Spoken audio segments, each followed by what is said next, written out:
I've been waiting for this episode, not because I relish what the previous 5 episodes required, because I didn't. Each of them was built from genuine respect for what those books attempted and also a genuine clinical precision about what they produced. But each of them at its core was almost like a reckoning. This episode isn't a reckoning. This episode is a recognition. King, Warrior, Magician, Lover is the only book in this series that I taught. I read all the others. I didn't teach them to anyone because I didn't consider them safe to place in front of men I was responsible for. This book I taught for years. That's not an opinion about the relative quality of the books. It's simply a clinical verdict delivered through action. The only book in the men's work tradition that I knew of that I considered honest enough, grounded enough, and pointing in the right direction with enough precision to be entrusted to men at the very beginning of genuine descent. So this episode is built differently. It'll examine what the book produced and where it fell short, but it will name that incompleteness with something the previous 5 episodes didn't require, and that's gratitude. 5 episodes and 5 credential audits, 5 men whose authority to speak into masculine psychology ranged from the genuinely limited to the entirely self-constructed, but Robert Moore is different. He was a distinguished service professor of psychology, psychoanalysis, and spirituality at Chicago Theological Seminary, a training analyst at the Carl Jung Institute of Chicago, director of research for the Institute for the Science of Psychoanalysis, and a working Jungian analyst who sat with patients, trained other analysts, and built a theoretical framework from decades of clinical work inside one of the most rigorous traditions in depth psychology. Douglas Gillette, his co-author, was a mythologist, an honest credential for the contribution he made. The symbolic and mythological layer of the framework, the stories and the images that gave the archetypes their cultural depth, and together they produced something the other books in this series couldn't produce. A framework built from genuine clinical depth, genuine theoretical rigor, and genuine respect for the complexity of the masculine psyche. And the irony is this: the most clinically grounded, most honestly credentialed, most structurally rigorous book in the whole series was also the least commercially successful, the least widely read, the least cited in therapy rooms and retreats and men's circles. This is not irony at all. It's actually the most precise data point in the entire series. And when I say that, I mean that in the context of this is the only book in the series that doesn't ask men to perform anything. It asks them to excavate. The 4 archetypes, king, warrior, magician, lover, are not identities to adopt. They're structural descriptions of what a genuinely integrated masculine psyche contains. Not roles or performances, but maps of the interior.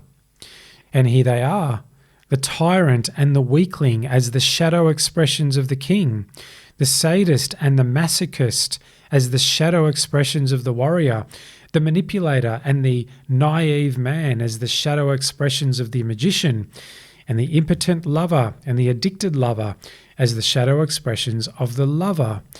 These are not categories to aspire toward, they are mirrors, and a mirror that shows a man his own shadow with precision, without flinching and without the mercy of flattery, is a fundamentally different instrument from anything else I've spoken about. Look at the men in the previous 5 episodes: the Tamasi man, the tyrant shadow of the king, the sadist shadow of the warrior running unconsciously, dressed as sovereignty, the Deida man, the addicted lover shadow chasing polarity and presence as a substitute for genuine interior work, the Bly man, the weakling, shadow of the king, endlessly grieving, never ascending to the thing the grief was supposed to prepare him for. Moore and Gillette named all of them in 1990 before any of the others wrote a word. The tradition chose Deida and Tomasi and Bly anyway. That is the ultimate data point. Now, the men who encountered this book in the therapy room said the same thing every time. It touched something deeply, but it didn't quite get there. They were given a map, and it was an extraordinarily accurate map. And then the book said, here's the map, walk the path. It didn't say how to walk the path. It didn't take the man on the descent itself. It was a blueprint without the builder's guidance, a map of the terrain without someone who has walked it accompanying you into it. The man held the map. He understood it intellectually. He could describe the archetypes, name the shadow expressions, and identify where he was on the terrain. But he didn't move. And that wasn't because the map was wrong. It's because knowing the map and walking the territory are not the same thing. Because descent is not an intellectual exercise. It requires tools, accompaniment, the specific guidance of someone who's been into the terrain and returned from it with something transmissible. Moore was a clinical analyst. He knew this. The work of descent he described was the work of Jungian analysis, years of careful, supervised, deeply individual work in the clinical relationship. Now that work exists. It's very real. But the book doesn't say this. It doesn't tell the man that the map requires a guide. Now that's not a failure of dishonesty. It's actually quite simply a failure of completeness. And it's the only failure that is worth naming in this book, because everything else it does with more integrity than anything else in the tradition. Here's the fact that requires examination. The most clinically rigorous, most honestly credentialed, most structurally sound book in the men's work tradition was also the least commercially successful, the least widely read, the least cited. Men chose Deida, they chose Tomasi, they chose books that offered identity, performance, sensation, belonging, and the management of the wound from a very safe distance. They did not choose the book that asked them to look directly into the mirror and not avert their gaze. Now, this is not a condemnation of any of the men who engaged with any of the other books, but it is the most precise clinical observation available about what the fragment does when it encounters something that threatens to reveal it. Now, the fragment, the wounded part of the man that's been running his life since the original injury, doesn't fight directly when it encounters a genuine threat. It simply shows the man something else, something that moves toward the wound without requiring entry. King, Warrior, Magician, Lover is not a comfortable book. It doesn't flatter the man, it shows him his shadow. The fragment doesn't show the man this book when he's close to the edge of genuine examination. It shows him any one of the others I've analysed over the previous few episodes. The sales figures of these books are not a measure of their quality. They are simply a map of where the fragment was most active, most threatened, and also most successfully defended. The book that threatened its survival most directly sold the fewest copies. That's not a failure of the authors. It's the most precise measure of its integrity.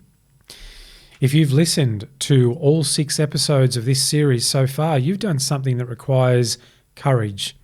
The courage of sitting with a mirror. 6 episodes of precise clinical examination of the frameworks you may have followed, the men you may have recognized yourself in, the wound underneath the performance that every framework in the men's work tradition has circled without ever entering. If you're still here, you're the man this series was made for. Not because you've agreed with everything, but because the defensive response didn't make you leave. Because something underneath the defensiveness kept you here, the part of you that already knows. Moore and Gillette gave you and me the map. The next episode, episode 7, names why you haven't been able to leave the frameworks that failed you, even when you already know they have. And the episode after that names the full picture of what the men's work tradition has built and what it cost. You're standing at the entrance. Episode 7 explains why you're still outside. If something in this episode landed for you and you'd like to explore what it all means, I've written a book. It's called Before Approaching the Threshold. It's free and it's linked in the comments. Welcome to The Architect Speaks.